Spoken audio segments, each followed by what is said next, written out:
and make sure it comes out that way on the other side, not horizontal or anything. Well, good evening. My name is Jerry Wise, and I'm a life and relationship coach. And tonight's topic for our question and answer um, live broadcast is on the topic of healing your aloneness. And I'm glad you could join us. We've got a few people joining us. Let me see if we can get this right. We're trying to get the video right here. See, that's what I was wondering. Okay. That's what we need to do. Okay, we need to get me upright here rather than laying down, though that might be enjoyable, but and sorry, we thought we had this. Great. And there'll probably be a few people joining us here shortly. Sorry for the delay, but we started pretty close to on time. There's usually lots that happens for us to do that. Oh, and I see someone said, yep, that's better. People joining me, thank you. I'm glad you could join me tonight. And again, for healing your aloneness. You know, I use a lot of family systems approach to recovery, healing, codependency, and that I'm hopeful that some of that wisdom, which has also been given to me, I feel like I've been very benefited by a family systems approach to healing and recovery, that it will also be a benefit to you. Let me get my glasses on so I can read. I know a lot of people, you know, I've worked with a lot of people over the years, probably maybe thousands by now, since it's been about 40 years or so. And a lot of times people will come, and if they feel a lot of pain or a lot of discomfort or a lot of uncomfortable feelings, that they will say, well, I just want to talk about positive things. I don't want to talk about my childhood. I don't want to talk about things in the past because, you know, I already feel in pain. I'm already uncomfortable. I don't want to go there, which that's their right. They don't have to go there if they don't want to. They can go use CBT or, you know, cognitive behavioral therapy, or, you know, there's other approaches you can take without going into the past. And, but I've always gone along with Carl Jung, who is one of those psychoanalysts along around the Freud era, and he makes the statement: one does not become enlightened by imagining figures of light, but by making the darkness conscious. Hi, Soren. One does not become enlightened by imagining figures of light, but by making the darkness conscious. And actually, that's a good motto for systems, family systems thinking, and systems thinking in general, because we want to expose and see how we function in this system so we can actually make some changes that could really change our internal processing, functioning, relating to other people. And so I like that view of making darkness conscious. Now, I of course realize that if someone is very, very depressed, then they probably ought not look at too much of the darkness until they get feeling better. That's the only caveat on that. But for most people, they don't want to look at the darkness, and we need to look at that, and then we can actually become more clear. And so tonight we're talking about healing your aloneness. Let me grab a drink, a little dry mouth. And also want to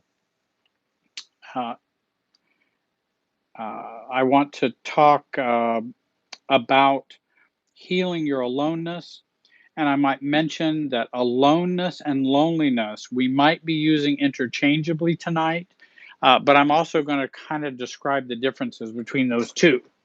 One of my favorite authors on aloneness kind of uses loneliness and aloneness interchangeably, but I'll be talking about how there might be some differences between those two words.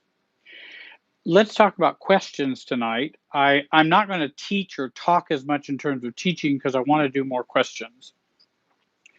What I'd like you to do is if you'd like to ask a question tonight, write in capital letters uh, question and then write your brief question after that. That way we can see it more easily in the channel and in the chat.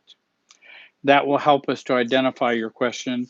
And I promise I'll try to get to as many questions as I can tonight. And I hope we can answer some of those. I've already gotten some that were sent to me ahead of time. When I send out the email blast to everyone to join me tonight, I tell them they can write a brief question and send it to me ahead of time. When we're talking about, and when we talk about aloneness, and when we talk about loneliness, I like this notion. The problem is not that you are alone, but that you are alone with you. And that's the struggle and problem with aloneness and loneliness. And many people think, and I can understand commonly, that it's a common notion that, well, if you don't have any friends and nobody comes and sees you and you don't have a boyfriend or girlfriend and you don't have a partner, a spouse, your family has been, you've been alienated from your family, and the um, we tend to think it's all those external circumstances and external relationships that we don't have that cause the loneliness. When actually, with all that gone, we're only left with us. And most of us don't like us very well. We don't like ourselves very well. And that's where the pain of aloneness and loneliness come from. I don't want to be stuck with me because I don't like me. So I don't want to be stuck with me. And so I feel alone because me and myself are not getting along well. And so I don't want to be alone. So actually, some people will stay in their family dramas, even dysfunctional dramas. I have a client now who's staying with a boyfriend who, I mean, they almost have no relationship whatsoever. He's quite a mess. They don't have intimacy. They don't, but at least if I have this, I'm living with this boyfriend, then I'm not alone. And then very recently she realized, but Jerry, I'm still alone.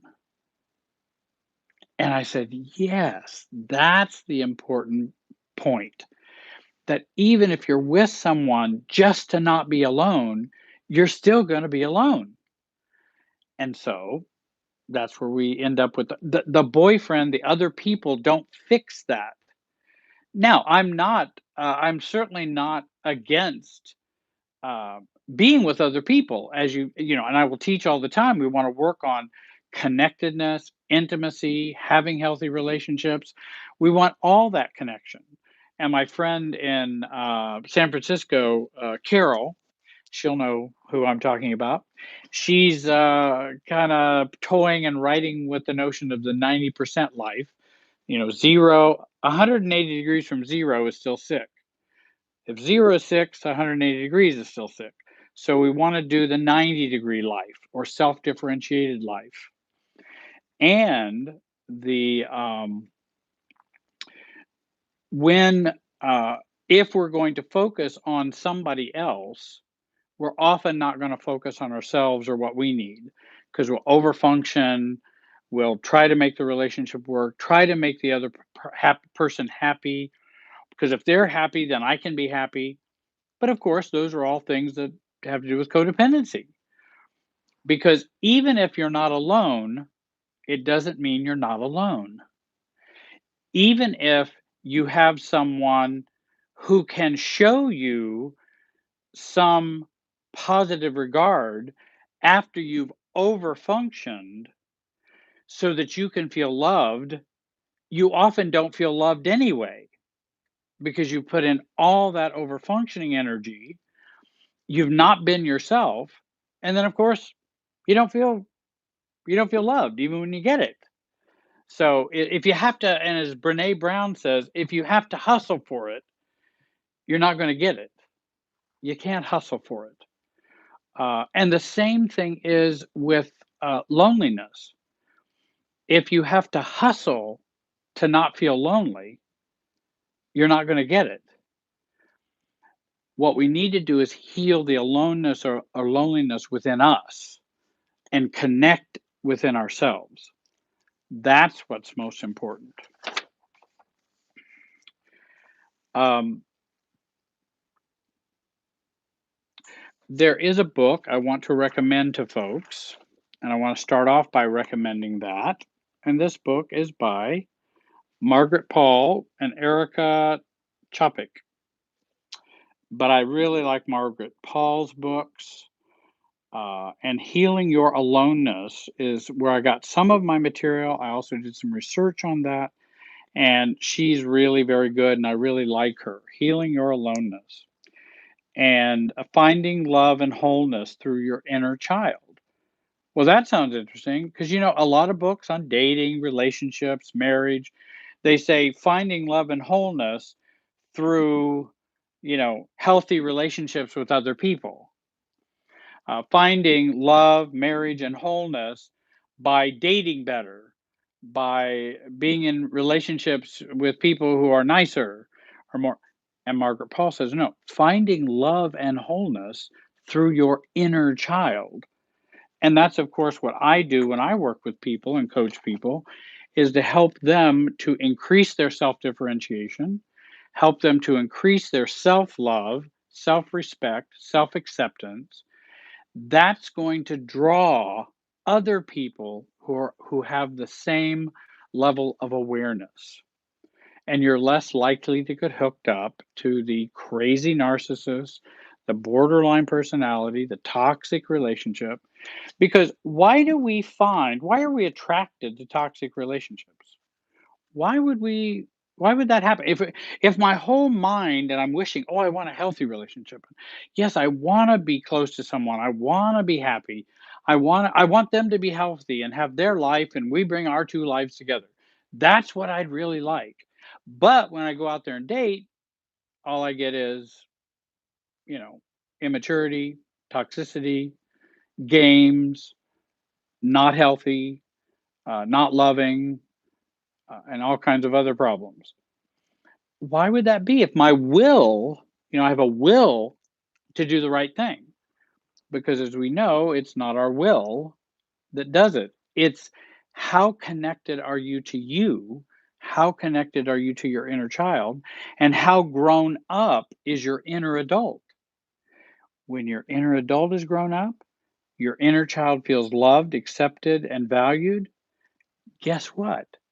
What kind of relationships do you think you might find then? Probably much different than what you were finding before.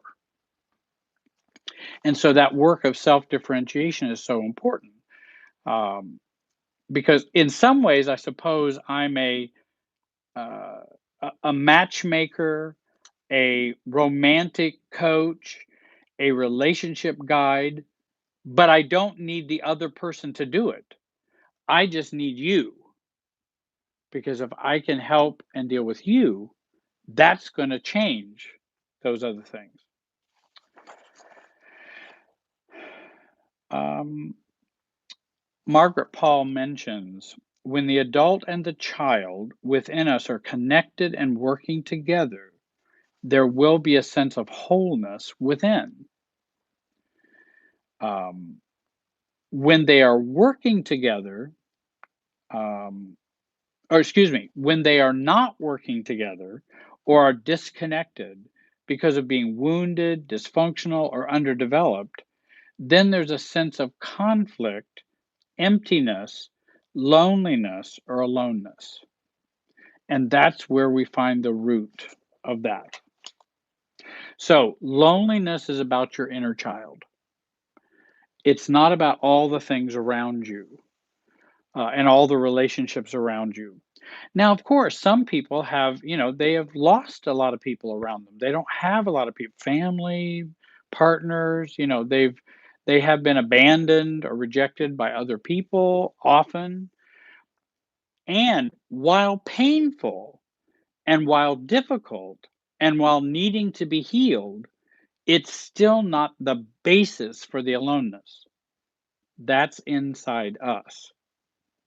And in fact, often because we have that basis of aloneness inside us, we then have a family who is more rejecting. We have relationships that are more abandoning and rejecting. And we just live out what's going on inside of us. And we'll talk about more about that in just a little bit. Uh, I also wanted to mention, because I was going to say we were going to use the, whoops, no, that's not it. Let me find it here. I have a few notes.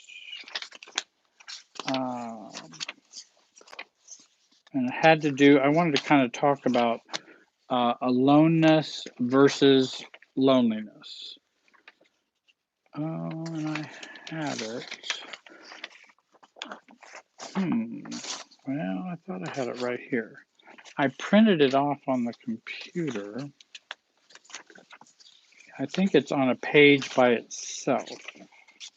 Here, well, I think I can do it from by heart, but it, yeah, I can do it by heart. That's okay. Loneliness is an inner, if you're going to define the two of them, loneliness and aloneness. Loneliness is the experience in which we have pain and self-rejection, painful disconnectedness from other people. And so loneliness is, for many who describe loneliness, is the painful experience of being alone. Aloneness is often described as more of solitude. We're okay with being with ourselves, and we can have our own time with us, and we're okay. That's aloneness. Though I just want to mention those are the two often way you describe it. Aloneness is healthy. Loneliness is not healthy or painful. And the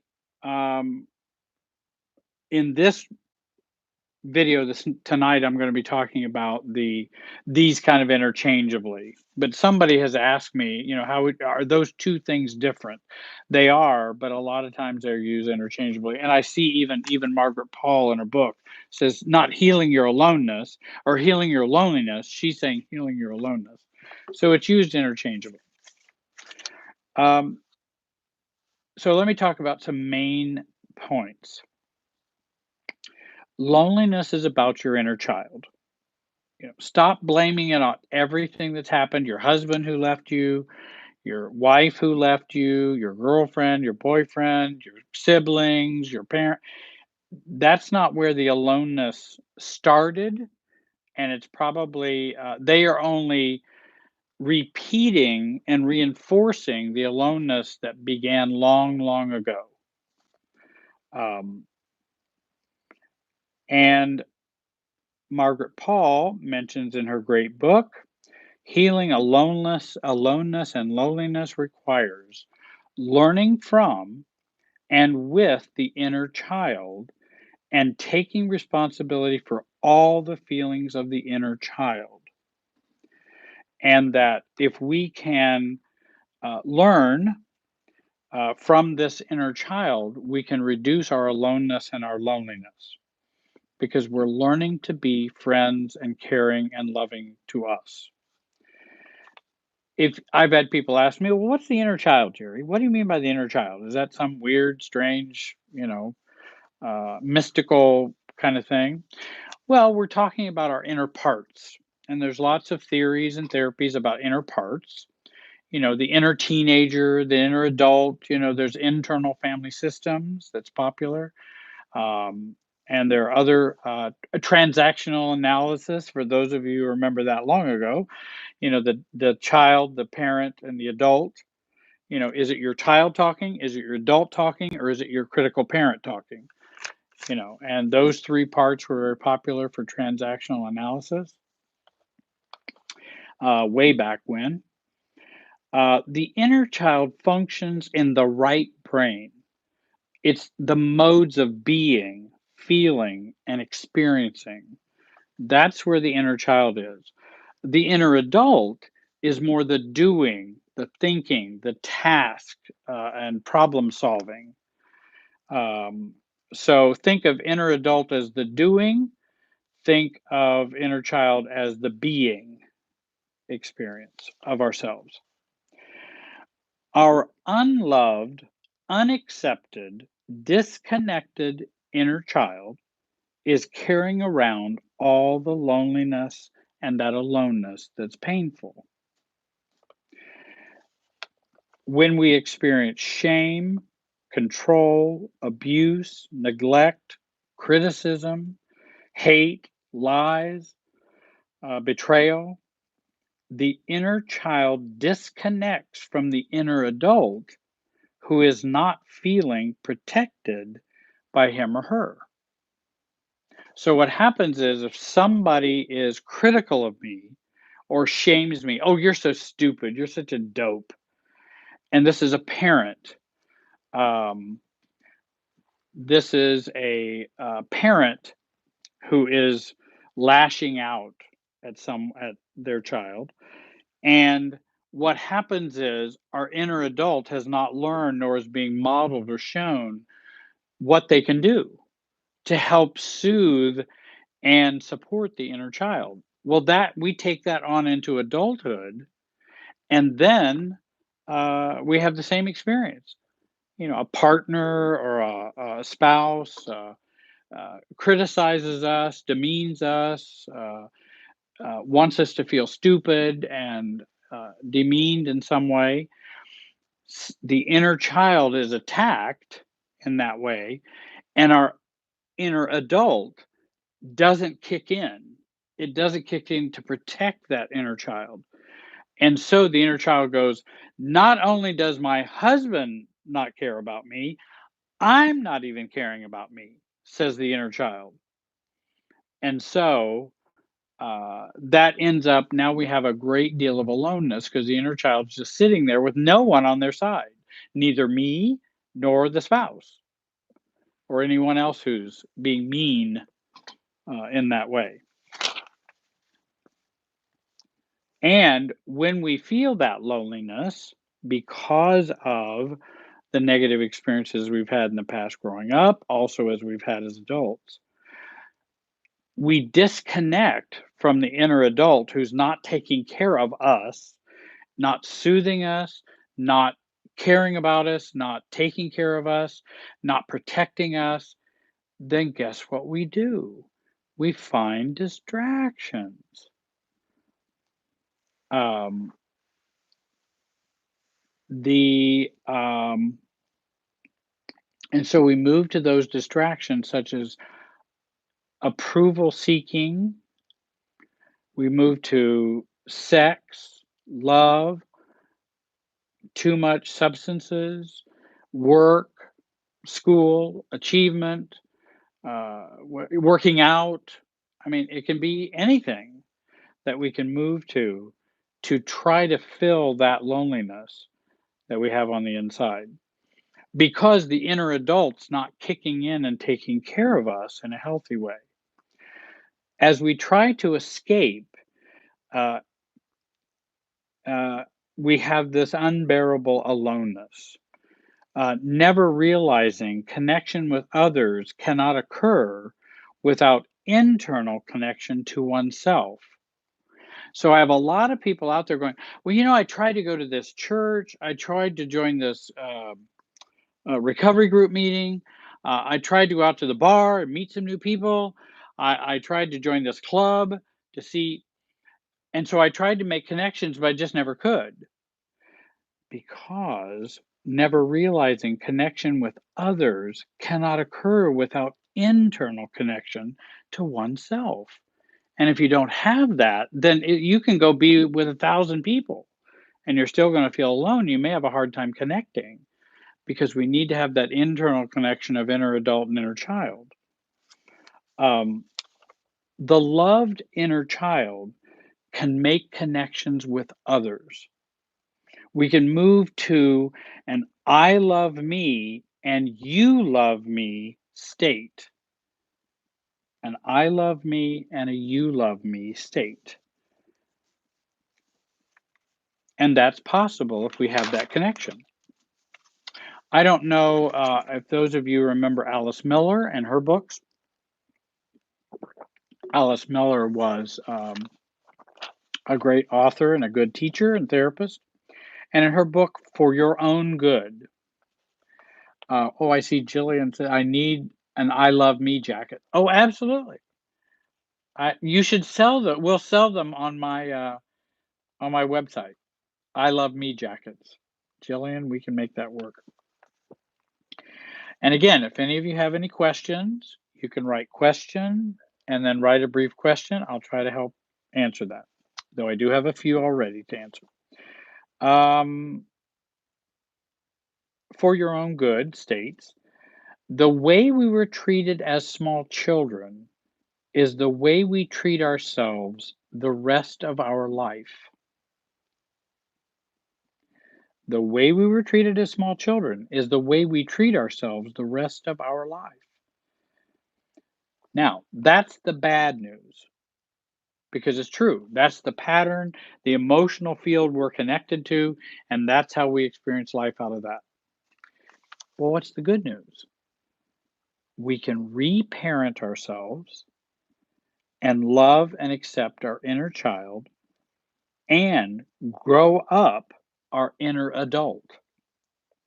And that's through reparenting. Because people say, oh, I had horrible parents. They were awful. They were abusive. They were mean. They were ugly. They were narcissists. I'm going, that's horrible. I mean, that's terrible that happened. But it doesn't prevent you from you becoming the new parent. You can take over their role for you. And that's why I put the quote up on my Facebook, which is my quote, where it's never too late to have a happy childhood. You can have a happy childhood now, even if you didn't have one then. And that's the good news. Becoming aware of the unloving way in which we are parenting ourselves and what it means to be a loving adult to our inner child is the most important thing. And again, I think I would recommend her book. There's another book I would recommend. I think I brought that out. And I like this one as well. I really think it's a good book. It is called Inner Bonding: Becoming a Loving Adult to Your Inner Child, Dr. Margaret Paul. Inner Bonding: Healing Your Aloneness. If you want to know how to begin to heal that inner child, and she will help you. And there's also some techniques. I could share some of those techniques with you, but then we'd get all into the weeds at that point. And I want to keep on a general view tonight. But if you want the specifics, I would recommend Margaret Paul's books. Now, I have some questions I'd like to go to. I said I was going to spend about 30 minutes talking, and then I'd like to answer questions for the hour that we have remaining. We have a 90-minute segment tonight.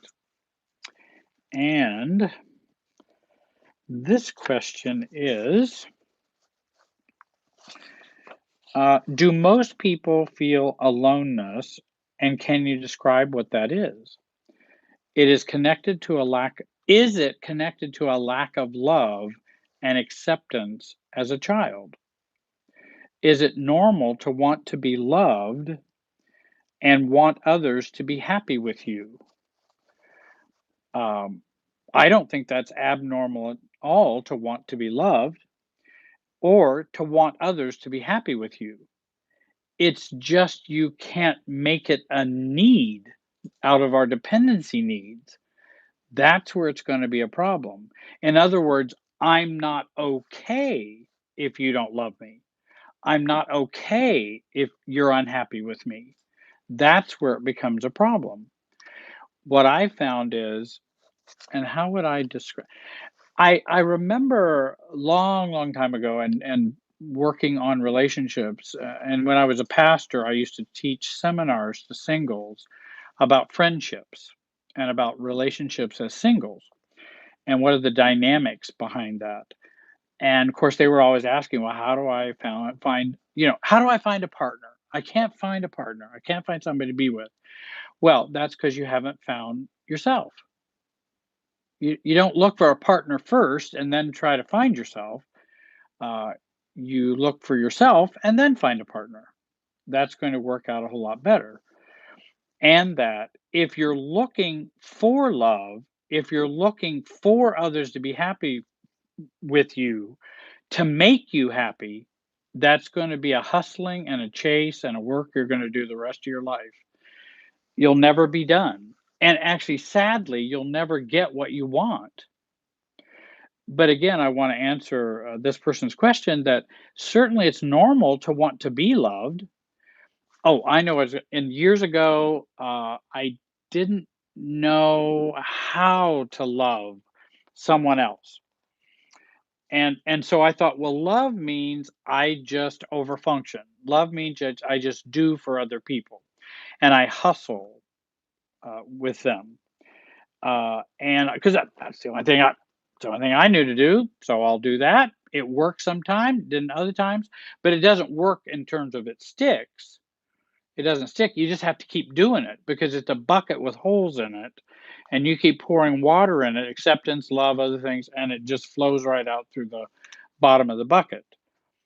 And so I thought, well, how do you get the bucket to not have holes in the bottom of it? And began the trek and the learning of discovering something more about me. And that what I found was the more I loved myself, the more others could demonstrate and show their love, and the more I could demonstrate and show my love to them. And in my background, loving yourself was seen as selfish, unchristian. Um, you shouldn't be so narcissistic about yourself. So we often are taught. And in fact, parents raise children to not think too highly of themselves. Yeah, I think you've got you're too big for your britches now. Don't get too haughty. Don't do this. Because again, if someone accepts themselves, and that's often why parents will kind of reject young children sometimes, because they are just free enough to love themselves. They're just free enough to be okay with themselves. And parents will feel very uncomfortable about that. And so they will, really put the kibosh on that and to stop that because they don't want somebody who's just floating around accepting and loving themselves like little children will do. And they feel uncomfortable. And so they try to teach them to be more adult. And well, just remember, you're not the prettiest person in the world. And just remember, you're not that smart. And don't get too big for your britches. And, you know, and just always kind of the put down so that nobody really rises above. And so everybody stays at this level that nobody can poke their head up with happiness, joy, celebration, self-love. No, you gotta be a part of the family's super self, which says don't get too prideful and don't think about yourself too much. And if you do, you'll get in trouble, you'll get smacked, you'll get criticized. Well, we take that right on into adulthood. And then we go, I so want to be loved. Um, I see a question on there. Oh, from Soren. Okay. I so want to be loved, and I so want others to be happy with me. Well, as we are more happy with ourselves, as we love ourselves more, we then find people who really do love you for who you are and really are happy with you. Um, Loneliness is felt when we experience our young selves experiencing worthlessness, rejection, shame, self hate, disregard, unacceptance from self, when our inner child is being ignored, rejected, or criticized by ourselves, by our inner adult. And then we're going to feel really lonely. And then we'll go out and try to fill that hole up with other relationships. And I tell people, well, good luck. I hope that works. I know you can go out and party. I mean, I know you can do that. And it does distract. I mean, it's fun. But it may not be as love fulfilling in doing that. I have another question. This is from Debbie. Oh, I think that's where she was talking about the what kind of threat? Oh, we were talking. Oh, yes, she was talking about the AARP. Hi, I'm looking forward to your presentation of your healing your aloneness tonight. And AARP issue discussing recent research on the risk of social isolation. Research suggests that loneliness is perceived by the human body as a kind of threat, which results in physiological changes in our body. In recovery, many of us work towards a healthy balance of maintaining our connectedness to others and learning to enjoy and value our own company. Um, as always, did you see the Liz question? There was the last. As always, thank you for the work you do. You're definitely my armchair therapist. Great. Um, Loneliness is painful. Social isolation is very painful, and I think can be destructive. So I'm not for social isolation, but I also want to mention that detachment and separateness is not the same as social isolation. And a lot of people will equate those. And so they'll stay in enmeshment or codependency so they won't be socially isolated. But actually, detachment and separateness don't harm or create social isolation. And so learning to love and accept ourselves, that's what's going to really make a difference. Um, the chasm between being alone and loneliness is deep. The way you begin to be alone and at peace without being lonely is to know that you are with your best friend. And again, that's one of the points I've been making tonight. If we can be, we're not going to be lonely if we can be alone with us. Now, again, you may have less social interaction or connectedness than you would like to have. We can do things to increase that social connectedness. But the first place to learn that is right inside us with our parts of ourselves. And so that's something you can do with you. And again, Margaret Paul's book would be helpful. And Soren had a question. So by learning to love ourselves, are we doing nice things for ourselves? Is that what self-love is? That's an excellent question, Soren. Right. What does it mean to love ourselves? What does it mean? Well, I think it means learning to become aware of your inner adult and your inner child. Margaret Paul talks about some ways in which you can do that. Because here's another problem that we have, and maybe some of you have experienced this. I know I did. because I didn't know what, and I remember early on in my therapy process and working on my own issues, he would say, "Well, what's little Jerry in there saying?" I'm saying, "I have no idea what little Jerry is in there saying. Who knows? Where's he at?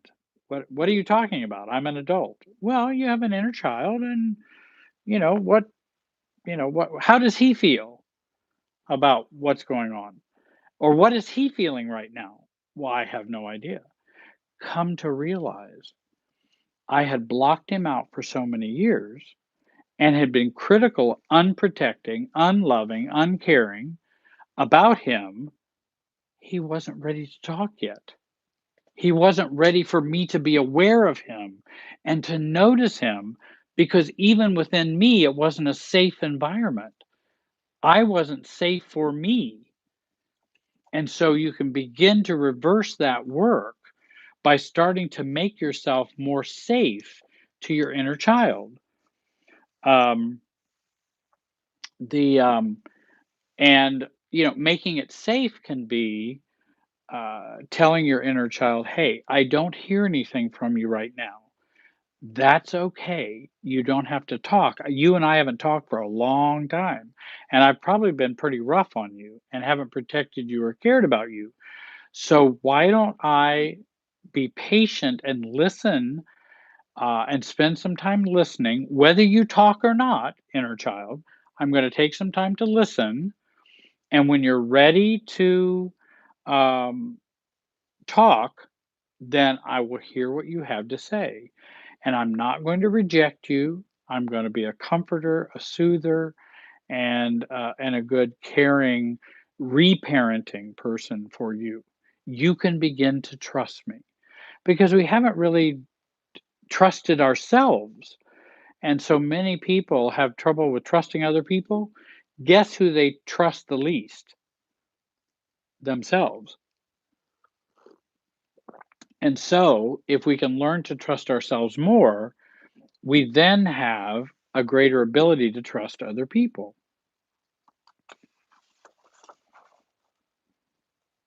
Um,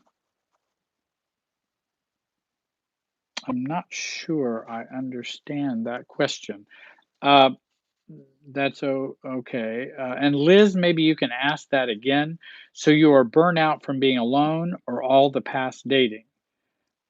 Can you rewrite that question for me? I'm not sure I know.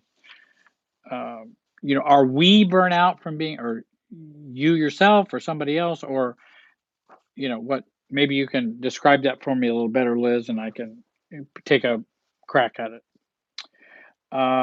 Also, had a great question from Dimitri. I think that's how, or I hope that's how you pronounce your name. Uh, is there any way to rewire the habitual body mind response to aloneness, which is usually to fuse with someone, getting enmeshed with someone to alleviate the hidden anxiety? And and I think it absolutely is what we do. We have that mind body response, the reactivity inside. We feel that aloneness or loneliness. And so now I'm going to go fuse with other people. I'm going to enmesh, hoping that will alleviate the aloneness and loneliness. But how many people do you know are in marriages in which they feel very, very, very alone? Many, I'm sure.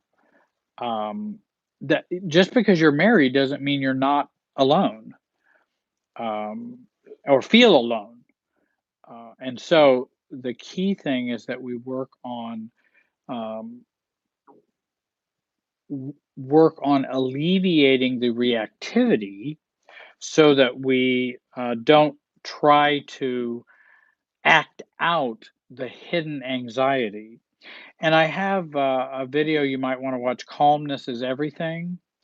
And it talks about that hidden anxiety that we've gotten from our family of origin, and we've carried it into with us into adulthood. And then you're right, we have this inner mind body reactivity in which we then go to fuse. and to alleviate that. So, Dimitri, yes, I believe that's happening. Also, to rewire that habitual EMDR is can be very um, useful in dealing with that mind body response. There are a couple other books you might want to take a look at. The Body Keeps the Score: Brain, Mind, and Body in the Healing of Trauma by Bessel van der Kolk is a good book about the body mind response. Then I also like um, the Complex PTSD workbook, A Mind Body Approach to Regaining Emotional Control and Becoming Whole by Ariel Schwartz. So those might be helpful in Dimitri to take a look at.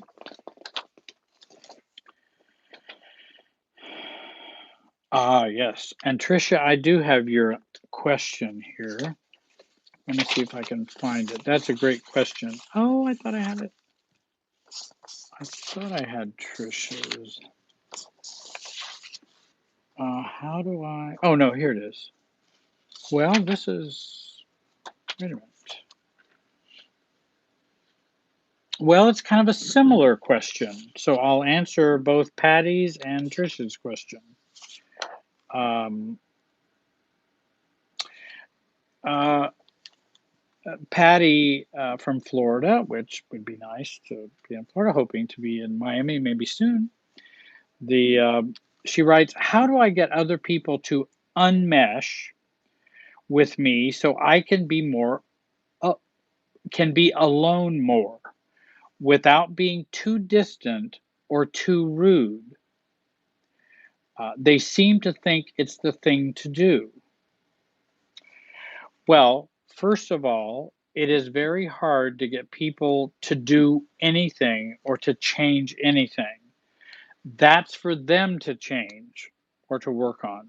You can't get people to unmesh from you or detach from you, Patty. I wish you could, because then I wouldn't have to do the work if I could just get them to unenmesh from me. Well, I wouldn't have to do anything, so to speak. I mean, that's not really totally literally true. We can only work towards achieving detachment and differentiation ourselves. You can only work to change your side of the relationship. I see here, Patty, there's some fear about being too distant or too rude. But again, that's their perspective, that they believe you're being too distant or too rude to you. That's what they think. Well, good luck trying to change how other people think. Just and so I'm not going to hold. I don't want to abandon my inner child and what he needs so that I make sure you don't feel I'm being too distant or too rude. I'm not going to do that. When I'm making my decisions to detach or to be myself internally, emotionally, I'm not doing it to be rude or doing it to be too distant. I'm doing it to care for self. Now, if you want to interpret it that way, and many families will interpret it just that way, so will husbands, spouses, girlfriends, boyfriends, friends, even, they will interpret it that way. But that's where we learn to stick with our self differentiation strategies, and we continue to detach in a healthy way. We will get some resistance, because the resistance will come as, well, why are you just withdrawing so much? Why are you just being so cold? Why are you just moving away from me? We used to talk about everything all the time. And in fact, I'd say, oh, well, hi, Stephen, how much are you making in your new job that you just got? Well, what if he doesn't want to answer because he doesn't think we necessarily need to talk about that? Or your parent asks you, "How much is your new job gonna?" Well, I don't know. That's my job. It's my, and so if you choose to differentiate or have a boundary, um, that um, then you're going to be accused of being too distant or too rude. Oh, well, you're just being so rude. You know, we always talk about these things, but I want to change. I'd like to do something different. I don't want to talk about my salary with you. Of course, many times it's not may not be safe anyway, because if they're that enmeshed and that fused, they're probably enmeshed and fused with other people, and they're going to tell them everything you just told them. So I don't want to do that. So the resistance comes in. You're being too rude. You're being too distant. You're not doing it the way our family does this. Why are you being so mean? Why are you being so cold or heartless? Or, you know, well, I'm not being any of those things. Well, you just don't love us, and that's why you're separating yourself from us. I don't know that I don't know what you're talking about, and I don't know that I ever felt that way. So sorry, I'm going to continue to be myself and take care of myself. If we have that fear of those things happening, then we can work on those fears if we're worried about these things by facing our fears.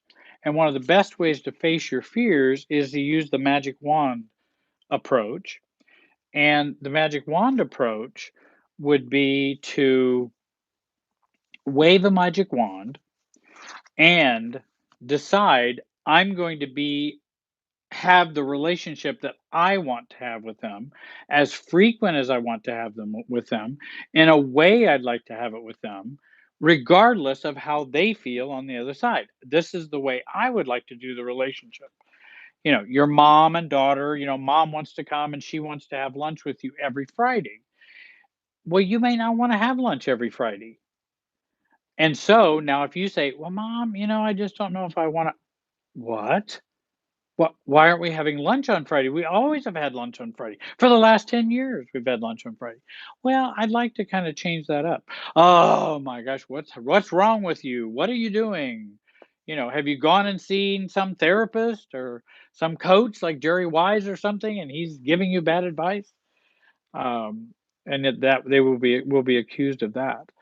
And so what we do is we wave a magic wand and we pretend as though now I have no fears about doing whatever I want to do. I have no fears. I can't feel them.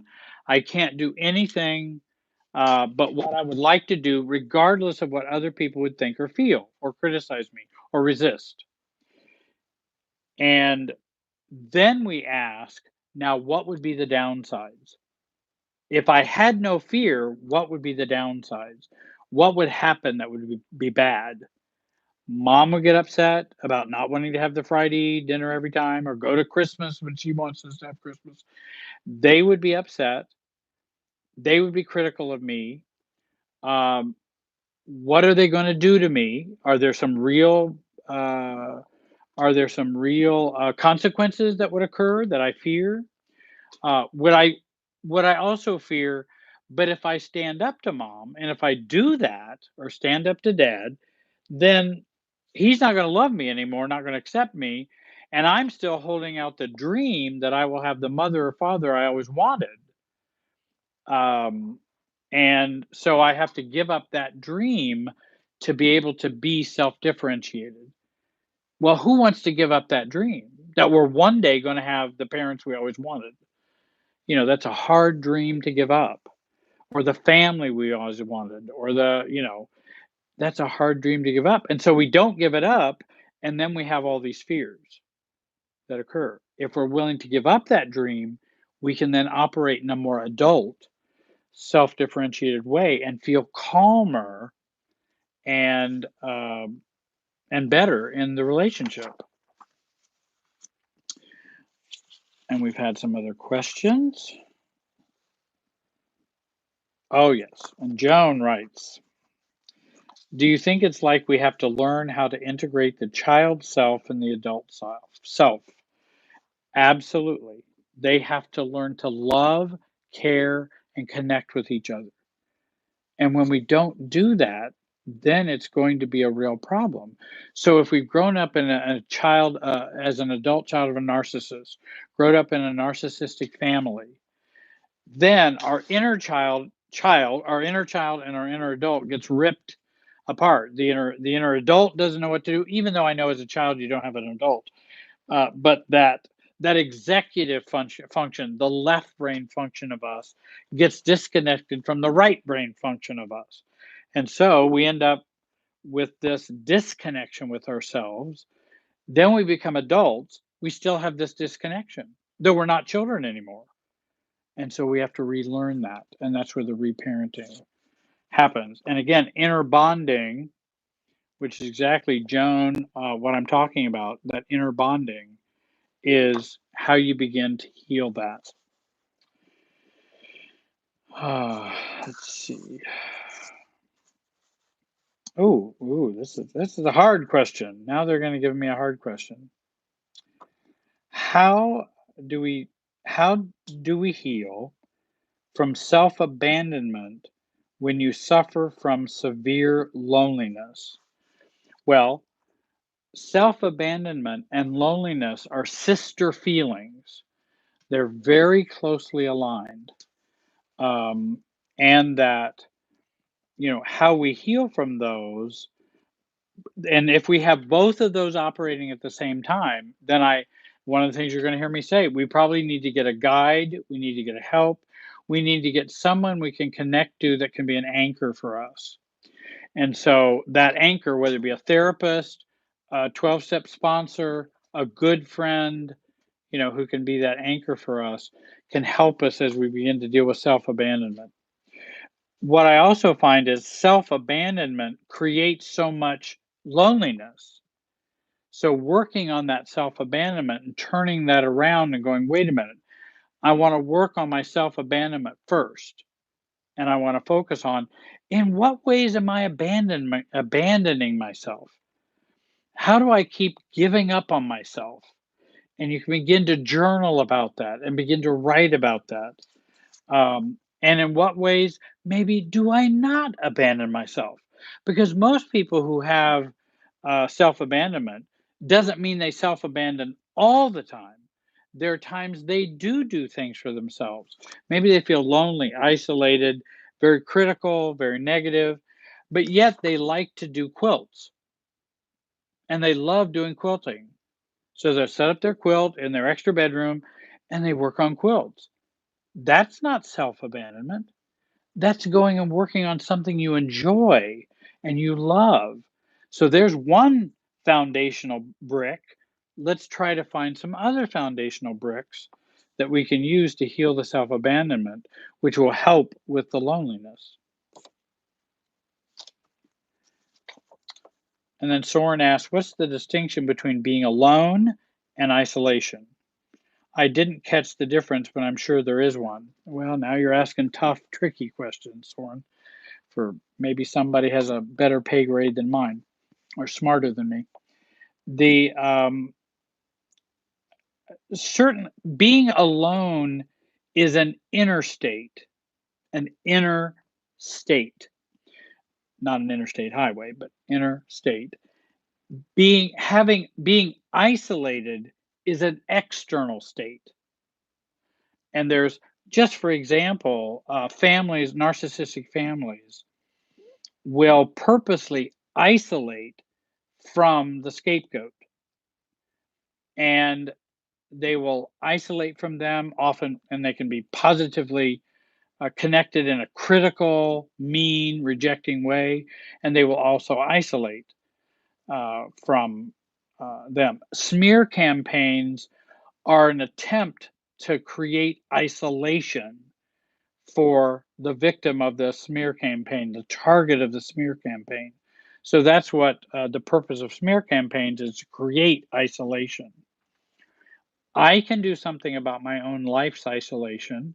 I can do something about my own loneliness or aloneness. I can do something about those. But I don't know if that helps. Isolation's external, aloneness or loneliness is internal. Thanks, Soren.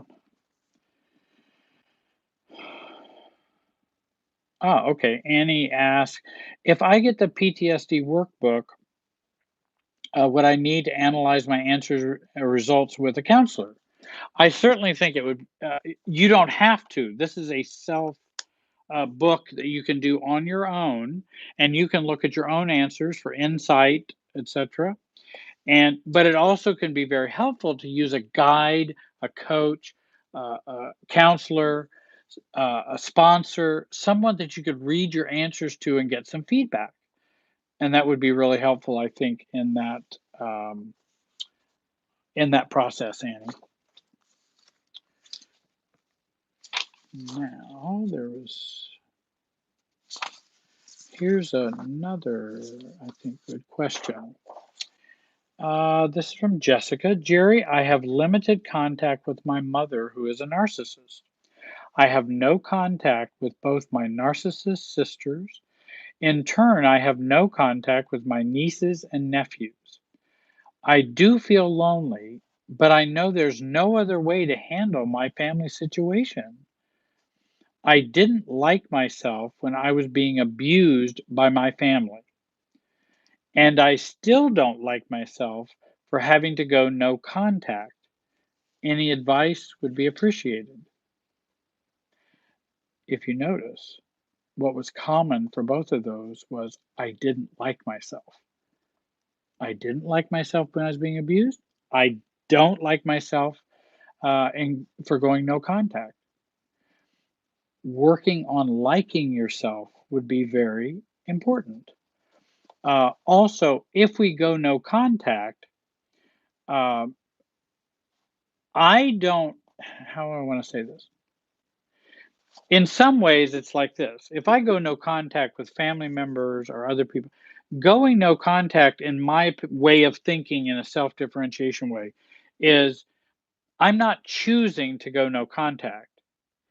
You are requiring me to. And there's a difference. I would rather not choose no contact. I mean, or going uh, uh, gray rock, or, it's not something I choose. It's something you're forcing me to do because of your toxicity. And I have to take care of my inner child. I have to take care of my inner adult. And so um, I have no other choice but to go no contact. Uh, there just isn't any other choice. And so, I don't have to blame myself for that, because it's not a choice that I'm making because I'm just bad or I don't like myself. I don't have any other choice. Now, it does create some collateral damage, such as, but that's not me creating it. It's because, like, if I don't have contact with an uncle and an aunt because of their narcissistic abuse, I may not be able to connect much with their children. And that's part of the collateral damage because they're not my children, they're their children. And so I don't get to connect with them apart from them unless they allow that. Many times they won't, they'll use the kids as weapons. Um, so um, I think if you come to the end of your rope and you go, there's just no other way to deal with my family situation. And I've had people that have gone to family situations and asked their families to change, set up boundaries, did everything they could to try to get some compliance from their family. And the family was immovable and was not going to change. Well, then, if they're not going to change, I can change. I have the power to change. Thanks, Jessica.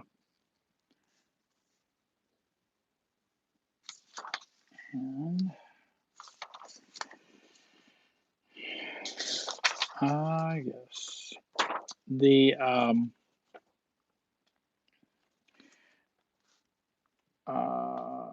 Manny writes, I am sending you a question for the live telecast. Is it realistically possible for someone to be single for a decade or decades, and live alone, but not feel alone? This is when they do feel lonely. Now, there's a lot of words in there but I would say that I think you can be single for decades and live alone, and I believe it's possible to not feel alone. And again, if we use alone as a healthy thing, lonely as an unhealthy thing, so I can put and not feel lonely. Yes, I believe that is. There are people who do it all the time, and in fact, I remember the great examples of dealing with that kind of life and doing. When I was a pastor, I did studies on the religious life, monks, nuns, brothers, monasteries, convents, and just spiritual life for someone who is single.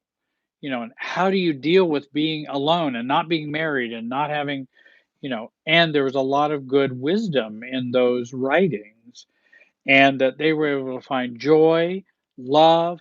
There was just nothing they weren't able to find in their lives except marriage, and a sexual component and that sort of thing. And even all nuns, monks, and people who are in monasteries have to deal with sexuality um, because they're human beings. But it is possible for us to be happy and to not be lonely.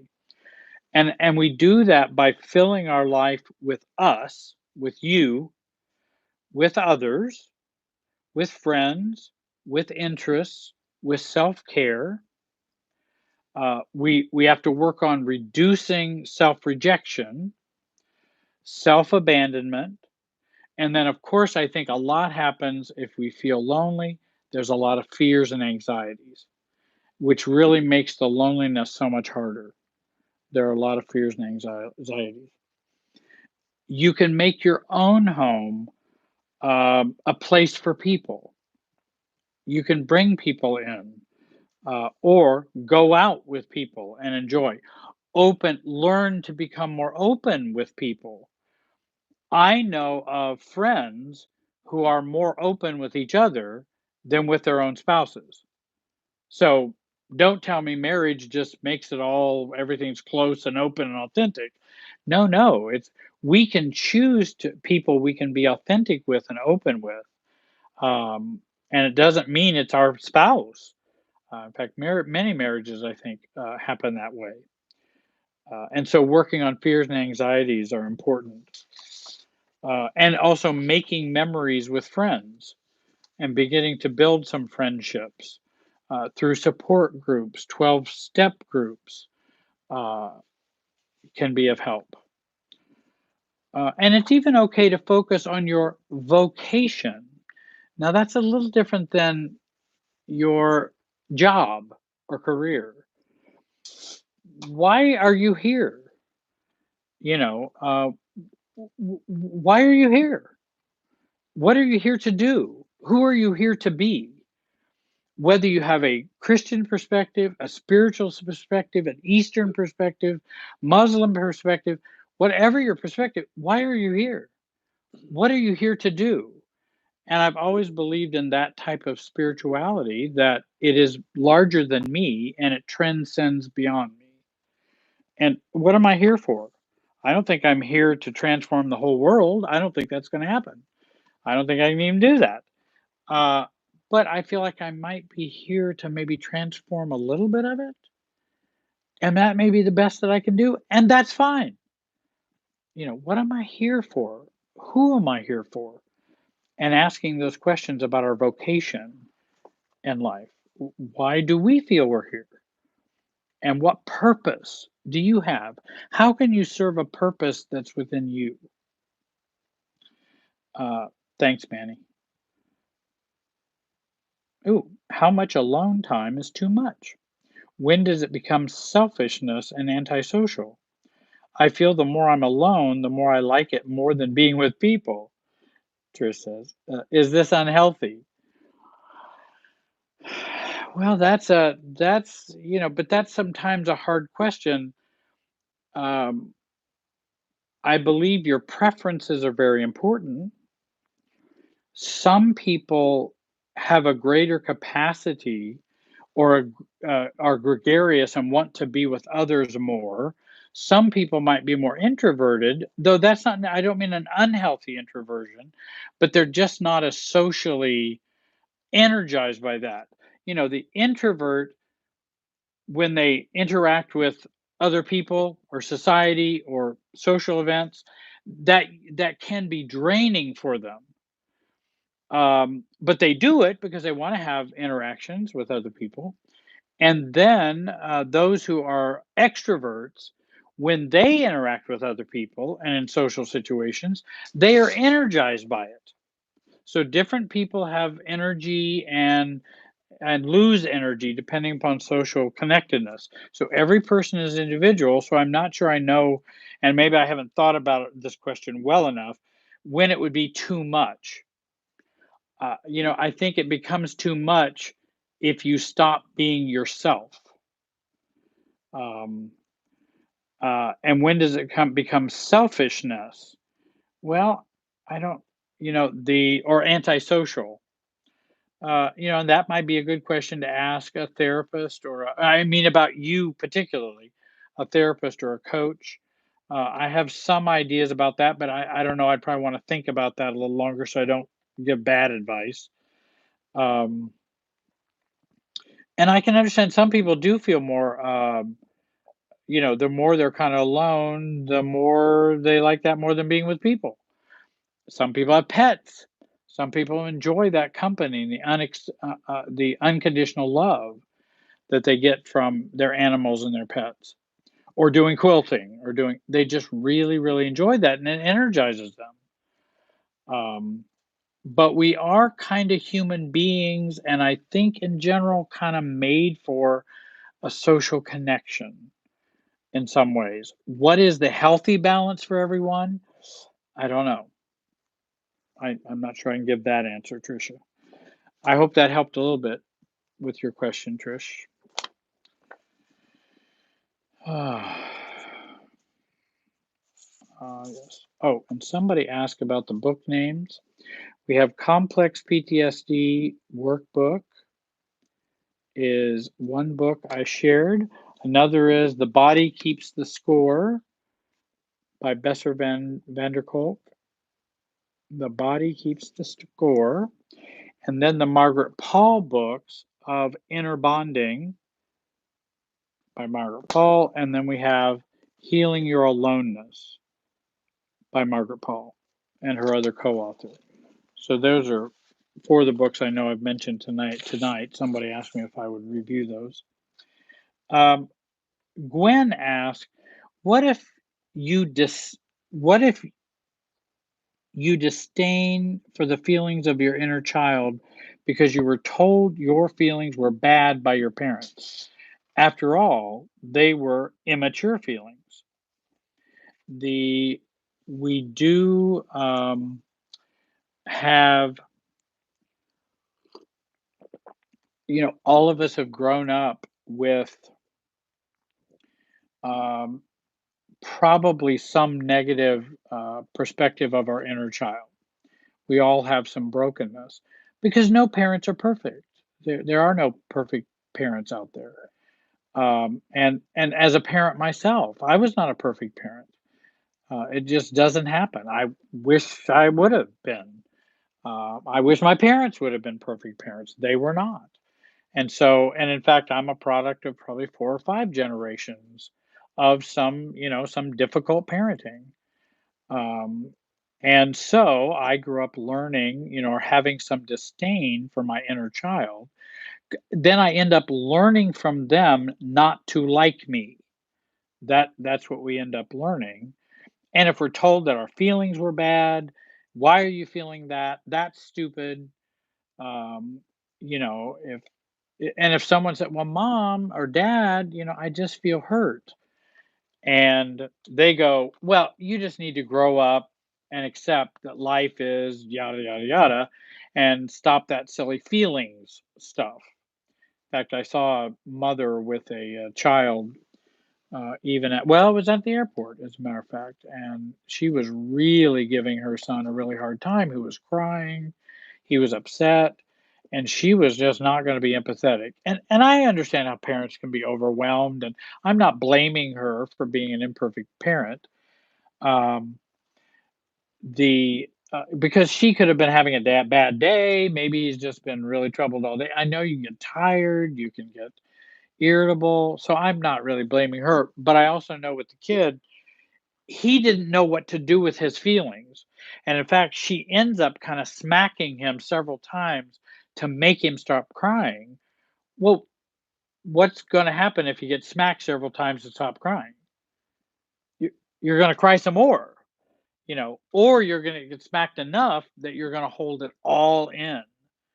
And that's going to be a real problematic difficulty when you have to do that. So basically, you're being told, WAP, those feelings you're having right now are wrong and are bad. You need to stop those. Slap. And so we have those experiences, and the we grow up with that. And the good news is we can reparent that and reparent ourselves and how we accept our own feelings. How are we doing for time? We've got about 10 minutes here. Oh gosh. Well, that's an interesting question. I don't know. And someone's asking about my own past experience. And I would say this, hi Jerry, you've been a huge inspiration to me over the years. I'd love to hear more about your personal experience with shifting aloneness. When did you really feel that aha breakthrough and what changed? Big love, Carolyn. Thanks, Carolyn. Uh, and I'm kind of a little bit of an introvert, and so I don't talk a lot about my own story and my own past and all that. I do that with clients. I want you to tell, I do that with other friends. I do that with people who are close to me. So I don't withhold that information. I just generally don't do a lot of that on a public forum, though some people do, and I think that's great. I think that can be a real message. It doesn't seem to be quite the message I want to put out. But I do remember the experiences of beginning to learn that, oh my gosh, um, I really, I don't like being with me. And I had never thought about that before. Gosh, I can't remember what year that was. I'm not even going to say the year because I don't want to get back into previous centuries here.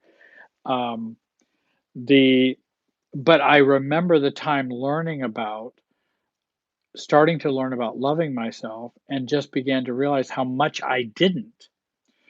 And what was cool and what was neat was it had to do with that quote that I said in the beginning about we're not trying to, yeah, I think it was in there. Yeah. One does not become enlightened by imagining figures of light, but by making the darkness conscious, by Carl Jung. And so I was making my darkness conscious, how I don't like me. Oh my gosh. But then I began to feel a sense of control and a little more stability in that, well, if I don't like me, um, that um, maybe I have some power or empowerment to be able to like me or learn to like me. And I didn't think, I'd never thought about that even before. I just felt the pain of not feeling connected to me and just feeling lonely and alone, and thought, oh, well, this will just never change. And I guess the only way to not feel alone is just go be around a lot of people as much as you can. But I found that that didn't fix the aloneness. And in fact, as a bishop, as a pastor, I had a lot of people around me all the time. I had people who wanted to be friends with me. I had people I wanted to be friends with, but it didn't fix the aloneness. It didn't fix the loneliness. You've heard the line that I can be lonely even in a crowd, and a lot of people can. They can go to a party and feel very, very lonely. Uh, and so that's, I think, a very common experience. Well, I hope that and me sharing a little bit of that with you, Carolyn. Um, Now I have kind of an interesting, fun question, maybe someone's asking here. The Heard you are going to Miami. Yeah, I think I need to actually, I've got a new thing that I'm going to be doing. I hope to do a 12-week master class in self-differentiation and in healing.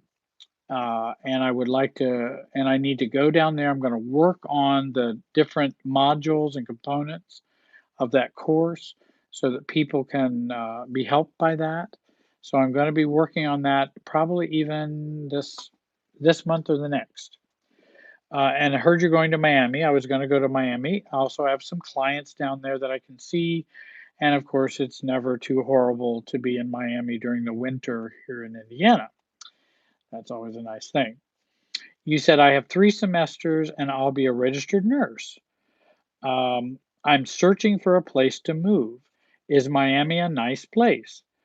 Is there a lot to do? I've never been. Miami is a wonderful place. There is a lot to do. I mean, I've talked to people who live down there. I mean, there are downsides to living in Miami too, believe it or not. There are downsides to living anywhere. Um, but certainly there would be a lot of social interactions possible, job opportunities, and those kinds of things. Um, but it is a very nice place, and there would be a lot to do. And I think there you can find good people down there. I found good people down there. There's some not so good people down there too. But that's true where I live right now. That's true in every city, in every place. You want to find your tribe. You want to find your community that's like you, that share, values, beliefs, purposes, and things like that.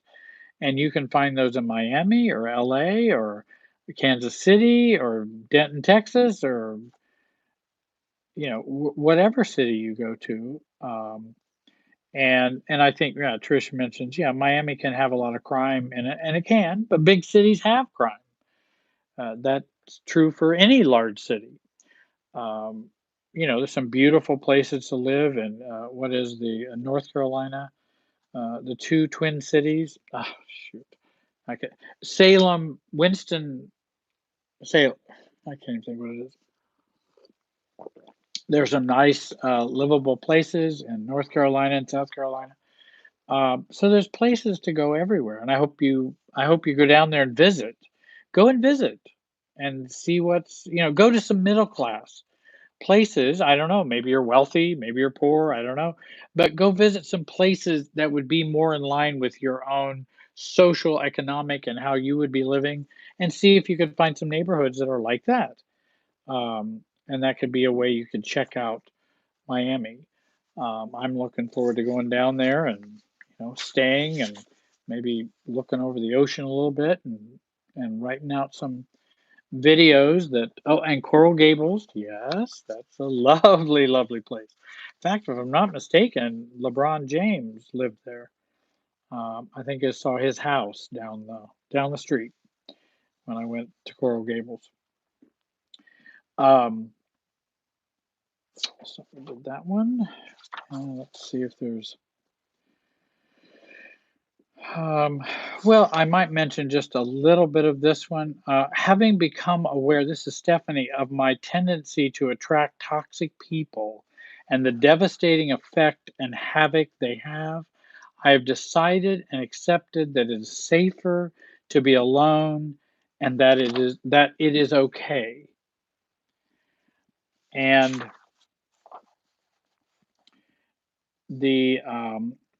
I would rather have my own company than have these people in my life anymore. I don't blame you, Stephanie. If the choice is me being alone, or having be abused in unhealthy relationships, I think I'd take alone, because I could work with those dynamics more. I would rather have my own company than have these people in my life anymore. It's just too much, exhausting. One must have discernment who to let in. Absolutely. Who to like, etc. And this is a revelation that has made me strong. Also, an artist friend once said, and biblical words have stuck, don't throw your pearls before swine. And we often do that when we're codependent and narcissistically abused. We'll give away our best selves to the swine. We will give away our best selves to the narcissist, to the borderline, to the unhealthy, to the manipulative, and we find ourselves doing that. But that's because we learned that way, way long time ago, and then we do it as adults. Hope you can comment on feeling more safe and alone. And this look forward to joining you. Thank you, Stephanie. Uh, I think yeah, feeling more safe alone. For some people, that I really do. If someone's come through a broken relationship, I usually don't tell people. Um, I usually don't tell people about that you should quickly go find another relationship. That way you won't feel alone. Or many people will do the overlapping trapeze artist way of doing relationships. Well, if I'm going to break up from this relationship, let me get in another one so there's no break in there so I don't have to feel alone. But the problem is then you end up with serial bad relationships. And so it can be helpful to go, wait a minute, why don't you choose some aloneness and learn how to deal with you? Then let's see about having other people enter in and you finding a better, healthier relationship. Uh, I think the state you're talking about, in my opinion, Stephanie, now you have a right to do whatever you want with your life. And you can be, alone if you're okay with your aloneness and you don't want to have those connections. That's your right to choose that. Um, I think of those kind of states as transitional states that we use that state of aloneness where we kind of just shut out some folks. And I remember in going through some changes in my own life that I needed to change who are my friends and who are not. Because I got a bunch of people that are just, this is crazy. They just use me and it's just, ridiculous. And then I got people I think that care about me and just really doing an inventory on my own friendships and relationships. And some people had to go. That this is just not, I mean, they can do whatever they want to do. I'm not judging them, but they were just not for me. And we have to make those choices. So we go through that period of, okay, now we're okay, we're going to be alone. I don't want those toxic relationships. So now I can use this time as a transition state when we can slowly heal, recover, strengthen ourselves, and increasing our awareness of unhealthy signs in other people and relationships, and to also work on raising our self-differentiation during this transitional time. Well, we've come to the end of our time. I do have one last question, and it's about the master class that I mentioned. Is your master class talk about inner child work? And that's Clutter Possum. Excited to hear about it. It will have, well, what I think is important in the dynamic of growing up, understanding the system and how you operate in the system of relationships, doing inner child work and inner bonding work, growing up your adult and that inner adult. And what does it mean to grow up? That would be like me. I tend to be, you know, uh, my age going on, 15 sometimes. And what I want to do is I want to act and make choices at my age. What would be appropriate for this age person to do? How do I see them acting and behaving? That's what I would like to do. And so that's growing up your inner adult and talk about the Jenny Brown book, um, Growing Yourself Up would be a part of the master class. Andrea Shera and her book, Mindful Compass, and Roberta Gilbert, Harriet Lerner. They're all family systems authors, and they write very good books.